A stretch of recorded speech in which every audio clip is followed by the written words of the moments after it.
Bonjour Richon, Salut. tu sors ton premier album pour de vrai le jour de ton 30e anniversaire. Je voulais te poser une question un peu existentielle. Est-ce que tu espères que la trentaine sera cet âge de la vérité?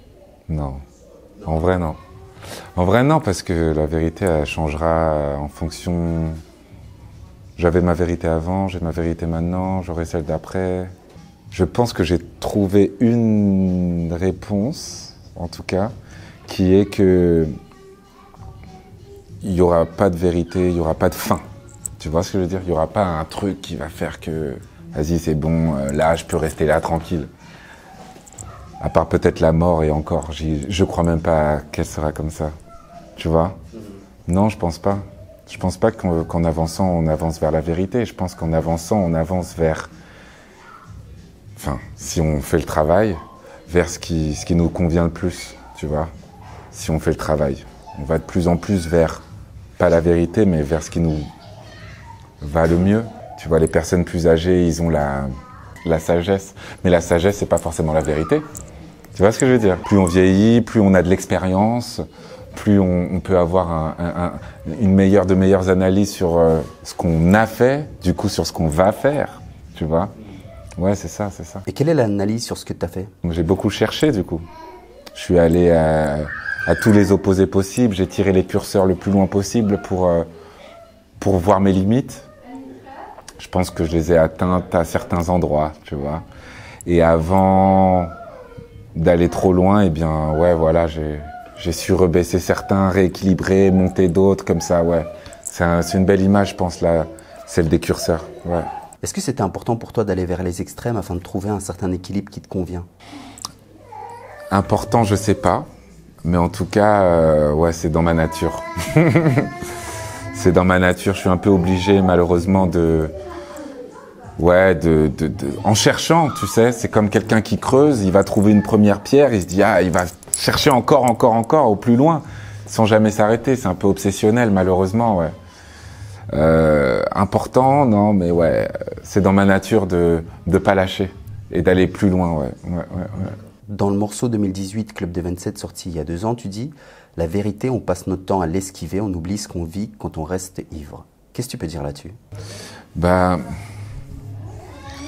Tout ce qu'on vit, c'est ce qu'on mérite, ouais. Mais, tu vois, ça va avec la sagesse. Ça va avec le fait Enfin, c'est l'inverse du coup de la sagesse. C'est de ne pas, en fait, prendre le recul sur ce qui s'est passé. On oublie ce qu'on vit, tu vois, quand on est ivre, dans le sens où, voilà, on entasse les choses sur les autres et on oublie et du coup, on prend pas le temps de réfléchir à ce qu'on a fait. Du coup, si on n'a pas réfléchi sur ce qu'on a fait, au final, on va pas pouvoir savoir où on va aller, tu vois. C'est à peu près ça, ouais, que j'ai envie de dire par rapport à cette phase, je crois. J'ai vu sur ton compte Instagram que tu écrivais encore sur du papier. T'as pas encore fait le switch vers le smartphone? Si, je suis passé par ces périodes-là. Même parfois, je vais écrire sur mon téléphone, mais en vrai, j'écris sur du papier. Je préfère, j'ai l'impression de me concentrer plus. Comme les lettres qu'on m'écrit, je préfère les lire sur du papier plutôt que... J'écris beaucoup de lettres, j'aime ça. C'est comme un précepte, quoi, tu vois. Tu vois, c'est mécanique, je prends mon stylo, je prends mon papier. Si j'ai raté, je barre. Donc je sais, je me rappelle, j'ai vu, j'ai barré. Donc il s'est déjà passé ça. Mais du coup, je peux revenir même si j'ai barré. Alors que si je suis sur mon téléphone, tu vois, j'écris mon mot. Au final, je change de mot, je le supprime. Il n'existe plus, je le vois plus, je sais plus. Là, j'ai la trace sur le papier, ouais. C'est important pour moi. C'est un peu comme la vie. C'est exactement ça. Voilà. Exactement. Le papier est la preuve de ce qui s'est passé. T'as un morceau dans l'album qui s'intitule Miroir. Est-ce que t'as eu des événements dans ta vie qui t'ont rapproché du miroir pour mieux te regarder dedans? En l'occurrence, pour cette chanson, Miroir, bien, je pensais d'abord que ça allait être une chanson d'amour, en fait. Donc, en fait, j'ai écrit, je crois, les 4 premières phases en parlant moi-même. Et j'ai voulu me répondre comme si j'étais mon amoureuse de l'époque, ok? Donc je me suis mis à sa place. Et ensuite, j'ai fait un ping-pong comme ça. Et à un moment, au milieu du truc, je me suis rendu compte, mais en fait, elle aurait peut-être pas dit ça. En fait, la personne qui dit ça, c'est moi. Donc en fait, je suis en train de me parler à moi-même. Je suis face à mon miroir. Et je me suis physiquement mis devant le miroir pour écrire cette chanson ensuite. J'ai fait waouh, ok, donc c'est ça. Et là, j'étais plus là. Hein. Ah ouais, c'était. Je pensais vraiment à la personne qui était dans le miroir qui me parlait. C'était plus moi. Ouais. Est-ce que ton amoureuse de l'époque a écouté la chanson? Ouais, bien sûr. Elle en a pensé quoi? Bah, elle adore. Elle adore et... Est-ce que c'est ce qu'elle aurait dit? Je lui ai pas posé la question. Je vais lui demander, tiens. Ouais, trop bien, je vais lui demander. À travers ton changement, enfin, si changement il y a, est-ce que ton entourage a compris justement ce changement? Au début, ça a été assez violent, dans le sens où moi-même, j'ai été violent dans mon changement, dans mon envie de changer, tu vois. Parce qu'au final, c'est pas un changement, c'est une évolution. Mais moi, et en effet, j'ai voulu mettre ce mot, changement. Non, je change, j'arrête ça, truc, nan. Du coup, si toi, tu fais ça, ça veut dire qu'on peut pas être ensemble. Donc, c'était un peu trop violent. Donc, je pense que c'est ça qui a fait que, en fait, tu vois, c'était un peu incompris. Puis même moi, j'avais envie peut-être d'être incompris pour être dans ma bulle. Au final, tout est rentré dans l'ordre, tu vois. Tout le monde est toujours là et j'ai besoin d'eux, en fait, tu vois. J'ai besoin de mes frères, de mes amis, de ce qui s'est passé pour continuer, en fait. Comme je disais, tu vois, le papier, tu vois, il y a les marques dessus. Hein. Ils sont encore là. Hein. S'ils n'étaient pas là, ouais, ça aurait été bizarre, en fait. Ce serait pas ma vie, je sais pas, c'est bizarre, ouais.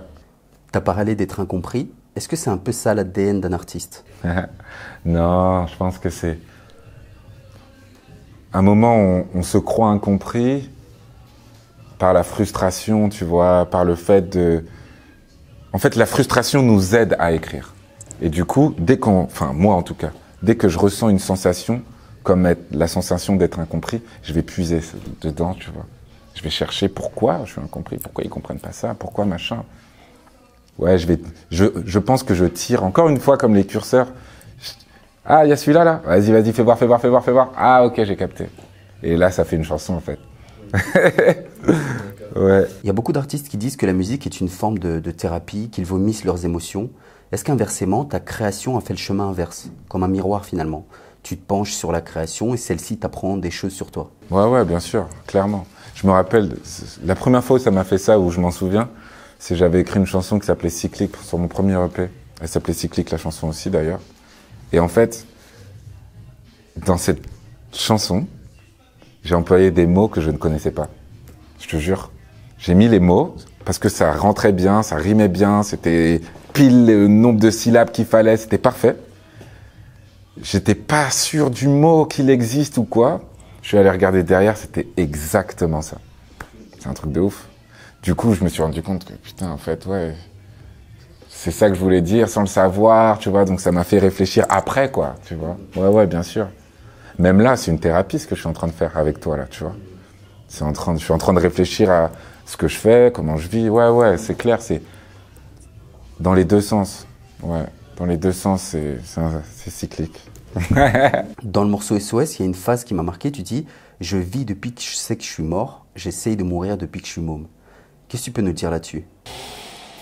En fait, j'essaie de mourir depuis que je suis môme. Pour de vrai. Je pousse les curseurs. Je vais jusqu'au bout des trucs, donc jusqu'au bout de la vie. Donc, j'essaie de mourir, en fait, tu vois. Malheureusement, en poussant les curseurs, parfois, avec certaines substances, malheureusement, eh bien, on se retrouve bloqué et au risque de devenir fou. Et malheureusement, j'ai eu cette expérience. Et dans cette expérience, j'ai cru que j'étais mort, qu'on venait de m'annoncer la mort, enfin, que j'étais mort et que ici c'était l'enfer et que c'était comme ça, et que voilà. Et du coup, j'étais dans cet état pendant une semaine et demie comme ça et j'avais l'impression d'être mort. J'ai combattu ce truc, je suis passé au-dessus, j'ai eu la chance d'être bien entouré, la chance peut-être d'avoir envie de me battre malgré la mort, tu vois. Et j'ai gardé ça. Du coup, je me dis que même si j'étais mort, ce serait pareil. Je serais là. Là, ça se trouve, je suis mort en fait.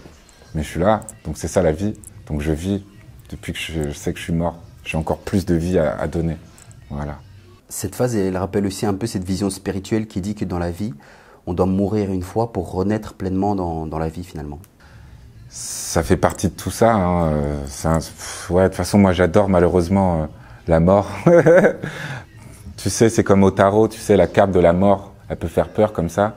Mais en vrai, on dit que c'est une renaissance. Donc, il n'y a rien qui meurt. Il y a rien qui meurt, ça ne veut rien dire. Moi, pour moi, les personnes que j'ai perdues, au final, elles me donnent leur vie, en fait. Je prends leur énergie, ça me sert. Les personnes que j'ai perdues, elles me servent. Voilà, c'est pas la fin, c'est la fin de rien, c'est le début pour moi. Il y a une phase dans un morceau, tu dis « les derniers seront les premiers ». J'ai déjà entendu cette phase et elle est assez fascinante. Tu l'as entendu où? Booba. Ok, d'accord, ouais, c'est vrai, il a dit ça. Moi, ma rêve, c'était Céline Dion. Ouais. Et pour toi, qu'est-ce que tu as voulu dire justement à travers cette phrase? Moi, quand je dis les derniers seront les premiers, c'est que pour moi, j'ai toujours été le dernier de la classe, tu vois. C'était ça, j'avais pas d'argent quand j'étais plus jeune. C'est une côté de revanchard un peu, un côté revanchard. Les derniers seront les premiers. C'est l'espoir, tu vois. C'est quand tout s'inverse. C'est la renaissance. C'est ça. Quand t'es le dernier, c'est que t'es le premier quelque part. Tu vois ce que je veux dire? T'es le premier d'en bas. Donc tout est possible. C'est ça, c'est l'espoir. C'est le plus grand espoir quand t'es le dernier. T'as tout à faire. C'est ça que je me dis. Dans le clip Litanie, tu as étonné plus d'un internaute avec tes habits dans ce clip. Est-ce que tu essaies de faire passer un message? Alors à la base, je veux pas spécialement faire passer un message. Moi, je trouve ça juste cool et de n'être dans aucune case. Je trouve ça beau. C'est Nicolas qui m'a filé ses fringues. C'est un créateur. Je trouve ça beau, moi. Je m'habillerais pas comme ça dans la rue, je t'avoue. C'est vrai. C'est un habit de scène, tu vois. C'est une performance que je fais, tu vois. Pour moi-même. Et en effet, du coup, ça fait passer un message. Celui de la liberté. Celui de la liberté de faire ce que vous voulez, chacun. C'est-à-dire que... Putain, il y a ce gars qui est habillé en meuf, là. Ah, moi, j'aime bien juste même peut-être sa veste. Juste le fait qu'il ait mis une veste. Vas-y, essaye, frérot. T'es pas obligé de mettre un soutien-gorge, pas obligé de mettre une jupe. Moi, j'ai poussé le curseur, comme j'ai dit, je les pousse, moi. C'est comme ça. Comment t'expliques que certaines personnes soient dérangées par une manière de s'habiller ou une manière d'être de quelqu'un d'autre? Je pense que... Ils ont peur. Les gens, ils ont peur. Ça casse ça casse leurs barrières, ça casse leur code, ça casse leur carré à eux, ça casse... Wow, wow, mais du coup... Comme quand moi, j'ai cru que j'étais mort. J'ai fait « Wow, putain, je suis mort, ça veut dire... Oh, mais non, tranquille, t'es mort, t'es là, frère, ça n'a rien changé. » T'es là, tranquille, le gars, il est habillé en femme, ça n'a rien changé. Toi, t'as quoi, là? Tu vois, tout est possible. Si tu veux le faire, tu peux, ça va rien changer. Le gars, il est là, hein. Il parle, il fait son truc. Ouais, c'est ça. Je pense que c'est pour ça que ça les gratte, ça les déstabilise. Faut pas être déstabilisé de rien, en fait. Si c'est lui, il a envie de faire ça, qu'il fasse ça. Ça a l'air simple quand je dis ça. mais vraiment, en tout cas, moi, c'est comme ça que je vis. Dans le morceau Pas de piano, tu dis « J'encule les gens qui pensent qu'au vu ». Je vais un peu extrapoler, mais nous qui vivons dans un monde régi par le culte de la performance, tu ne penses pas que c'est juste le reflet d'un conformisme généralisé quelque part de la société qui privilégie la quantité? Bah ouais, clairement, ouais. La quantité, ouais. C'est dommage. Là, je sais même pas où aller dans cette pensée, parce que c'est le capitalisme, c'est dommage. C'était bien à un moment, en fait, par contre. À un moment, bah ouais, faut bien évoluer, tu vois. Faut bien avancer, faut bien faire des nouvelles choses, tu vois. Voilà, il y avait de l'espace, fallait faire des immeubles. Frérot, maintenant, il n'y a plus d'espace. On fait comment, là? On fait comment? Il n'y a plus d'espace. Tu vas construire un immeuble où, là, maintenant? À côté d'un autre immeuble? Ça sert à rien. Non, moi je cherche l'espace, je vais chercher ça, la qualité de vie, je veux me sentir bien, je veux respirer un bon air, je veux manger bien, me sentir bien, toucher, savoir ce que je mange, pourquoi. Voilà. Je saurais pas quoi dire aux autres à ce niveau-là. Je peux comprendre qu'on ait des œillères et qu'on voit que, bah, je Chiffres et quantité, j'entends, parce que c'est comme ça qu'on nous éduque. T'es le premier de la classe. Tu vois, t'es deuxième. Le premier, il est meilleur que le deuxième, genre, c'est comme ça. Du coup, moi, je veux être le premier, tu sais. Mais c'est comme ça qu'on nous éduque. J'entends que certains restent dans ça, hein, c'est pas grave. Mais ceux qui viennent me parler, bah, je les encule. Ceux qui me disent, ouais, je comprends, vas-y, fais des vues, nanani, je m'en bats les couilles, vas-y. Je m'en fous. Moi, je m'en fous. Voilà. Moi, je m'en fous. Est-ce que tu as déjà partagé cette réflexion de la quantité? Est-ce que tu penses que ça peut avoir un impact sur l'art en général? Ben oui, malheureusement, bien sûr. Ça a eu un impact sur ma manière à moi de créer de l'art. Moi-même, j'ai pensé aux vues. Moi-même, je voulais plaire. Moi-même, je voulais faire de la quantité. Je me suis perdu. Ça m'a fait mal. Juste, ça m'a fait mal à la tête, à moi. Moi, perso, j'ai eu mal à la tête. Moi, faut faire de la quantité. Comme je te dis, je pousse le curseur. Je suis allé loin. Je te dis, je faisais 3 morceaux par jour. On m'envoyait une instru, je terminais le truc, clac, clac, je continuais. Après, j'allais faire un concert. Après, j'allais faire la fête. Après, j'allais voir une meuf. Après, oh, laisse tomber, la flemme. Non, moi, je veux être tranquille, en vrai. Tu vois, je veux être bien. Savoir ce que je fais, comme je te dis, je veux maîtriser, en fait.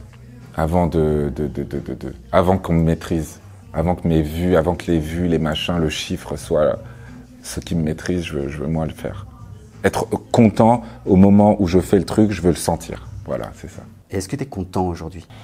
Franchement, aujourd'hui, je suis très content. Hein. Je suis reçu que dans des lieux géniaux, avec des gens géniaux.